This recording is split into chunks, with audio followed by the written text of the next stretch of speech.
Wayanad Mananthavady government medical കോളേജിലെ ചികിത്സാ പിഴവിൽ police കേസെടുത്തുവെന്ന വിവരം ലഭിക്കുന്നു. പ്രസവശേഷം ഒരു യുവതിയുടെ വയറ്റിൽ നിന്നും തുണിക്കഷ്ണം പുറത്തു വന്ന സംഭവത്തിലാണ് ഈ കേസ്. മാനന്തവാടി SI MC പവനാണ് അന്വേഷണ ചുമതല. പാണ്ടിക്കടവ് സ്വദേശിനിയാണ് ഈ പരാതി കൊടുത്തിരിക്കുന്നത്. സുർജിത്ത് അയ്യപ്പത്ത് വയനാട്ടിൽ നിന്നും തത്സമയം ചേരുന്നു. സുർജിത്ത് കൊണ്ടുവന്ന ഒരു വാർത്തയായിരുന്നു അത്. എന്തായാലും അവസാനം ഒരു FIR വരുന്നു, ഒരു കേസ് വരുന്നു. കൂടുതൽ വിവരങ്ങൾ എന്തൊക്കെയാണ്? ഇതുപോലെ ഒരു പ്രൈം ടൈമിലാണ് നമ്മൾ ഈ വാർത്ത പുറം ലോകത്തെ അറിയിച്ചത്. അതായത് മാനന്തവാടി മെഡിക്കൽ കോളേജിൽ ഗുരുതരമായ ചികിത്സാ പിഴവ്, ഇതുമായി ബന്ധപ്പെട്ട് വലിയ രീതിയിലുള്ള നടപടികൾ ഉണ്ടായി എന്നുള്ളതാണ് കാണാൻ കഴിയുന്നത്. ആരോഗ്യവകുപ്പിന്റെ അന്വേഷണം നടന്നു. ആരോഗ്യവകുപ്പിന്റെ അഡീഷണൽ ഡയറക്ടർ തന്നെ ഇതുമായി ബന്ധപ്പെട്ട അന്വേഷണം നടത്താൻ വേണ്ടി മാനന്തവാടിയിലെത്തി വിദഗ്ധ സംഘത്തിന്റെ പരിശോധന പൂർത്തിയാക്കി. അതിനുശേഷം ഈ ലഭിച്ച പുറത്തു വന്ന തുണി അത് ഫോറൻസിക് പരിശോധനയ്ക്ക് അയച്ചിട്ടുണ്ട്. ഇതിനുശേഷമാകും അന്തിമ റിപ്പോർട്ട് തയ്യാറാക്കുക. റിപ്പോർട്ടിന്റെ ഇടവേളയാണ് ഇപ്പോഴുള്ളത്. വിശദമായി ജീവനക്കാരുടെ മൊഴി രേഖപ്പെടുത്തി, യുവതിയുടെ മൊഴി രേഖപ്പെടുത്തി, അതെല്ലാം തന്നെ പൂർത്തിയാക്കി. ഇതിനൊടുവിലാണ് ഇപ്പോൾ FIR ഇടുന്ന നടപടിയിലേക്ക് കടന്നിരിക്കുന്നത്. മാനന്തവാടി പോലീസാണ് ഈ വിഷയത്തിൽ കേസ് രജിസ്റ്റർ ചെയ്തത്. മാനന്തവാടി SI MC പവനാണ് ഇതുമായി ബന്ധപ്പെട്ടുള്ള അന്വേഷണ ചുമതല. ഈ യുവതി നൽകിയ പരാതിയുടെ അടിസ്ഥാനത്തിൽ തന്നെയാണ് ഇപ്പോൾ കേസെടുക്കാൻ വേണ്ടി പോലീസ് തയ്യാറായിട്ടുള്ളത്.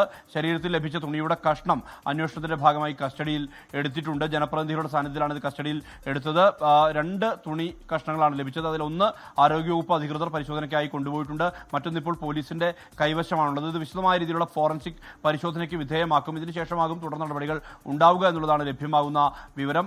ഈ വിഷയത്തിൽ ആരോഗ്യവകുപ്പ് ഈ വാർത്ത പുറത്തുവന്നതിന്റെ പിന്നാലെ തന്നെ വളരെ സജീവമായ ഇടപെടൽ നടത്തി. ആരോഗ്യമന്ത്രി തന്നെ നേരിട്ട് ഈ യുവതിയെ വിളിച്ചു, അവർക്കൊപ്പമുണ്ട് എന്നുള്ള പ്രഖ്യാപനം നടത്തി. മാത്രമല്ല, ഇതിൽ കുറ്റക്കാരെന്ന് തെളിഞ്ഞാൽ ഉദ്യോഗസ്ഥർക്കെതിരെ കർശനമായ നടപടി ഉണ്ടാകുമെന്നുള്ള കാര്യം കൂടി വ്യക്തമാക്കുകയുണ്ടായി മന്ത്രി. അത്തരത്തിൽ വലിയ ഉറപ്പ് മന്ത്രിയുടെ ഭാഗത്തു തന്നെ ഉണ്ടായി എന്നുള്ളത് ആശ്വാസകരമായ കാര്യമാണ്. വലിയ പ്രതിഷേധവും ഉയർന്നു. അതായത് ചികിത്സാ പിഴവുമായി ബന്ധപ്പെട്ട് വലിയ പ്രതിഷേധം കോൺഗ്രസും BJPയും ഉയർത്തുന്ന ഒരു സാഹചര്യം കൂടി ഉണ്ടായി. മന്ത്രി OR കേളു തന്നെ ഈ വിഷയത്തിൽ നിലപാട് വ്യക്തമാക്കുന്ന നിലയിലേക്ക് എത്തി. കാരണം OR കേളുവിന്റെ ഓഫീസിലാണ് ഇവർ ആദ്യമായി പരാതി നൽകാൻ എത്തുന്നത്. തുടർന്ന് അദ്ദേഹത്തിന്റെ സ്റ്റാഫാണ് പരാതി കൃത്യമായി ഡ്രാഫ്റ്റ് ചെയ്ത് അത് നേരെ അത് DMOയിലേക്കും ഒപ്പം തന്നെ സൂപ്രണ്ടിലേക്കും എത്തിക്കുന്നത്. ഇതിനകത്ത് ഇതിന്റെ സൂചനകൾ ലഭിച്ച മുറയ്ക്ക് തന്നെ മന്ത്രി OR കേളു നേരെ ആരോഗ്യമന്ത്രിയെ വിളിച്ചു. ആരോഗ്യമന്ത്രിയോട് സാഹചര്യം വിശദീകരിച്ചു. ഇതിനുശേഷം കൃത്യമായ രീതിയിലുള്ള ഒരു നടപടിയിലേക്ക് കാര്യങ്ങൾ എത്തുകയാണ്. ഇപ്പോൾ പോലീസ് കൂടി കേസെടുത്തോടുകൂടി ഈ വിഷയം അതിന്റെ ഒരു വലിയ മാനത്തിലേക്ക് കടന്നിരിക്കുന്നു. സ്വാഭാവികമായും നടപടി ഉണ്ടാകുമെന്ന് തന്നെയാണ് പ്രതീക്ഷിക്കുന്നത്. SKN.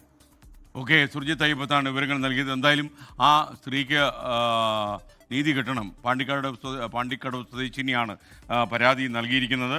ലോകത്തെവിടെയായാലും ഏത് സമയത്തും 24 വാർത്തകളും ഓഗ്മെന്റഡ് റിയാലിറ്റി പാക്കേജുകളും എക്സ്പ്ലെയിനറുകളും വിശദമായി കാണാൻ ഞങ്ങളുടെ YouTube ചാനൽ നിങ്ങൾക്ക് സബ്സ്ക്രൈബ് ചെയ്യാം.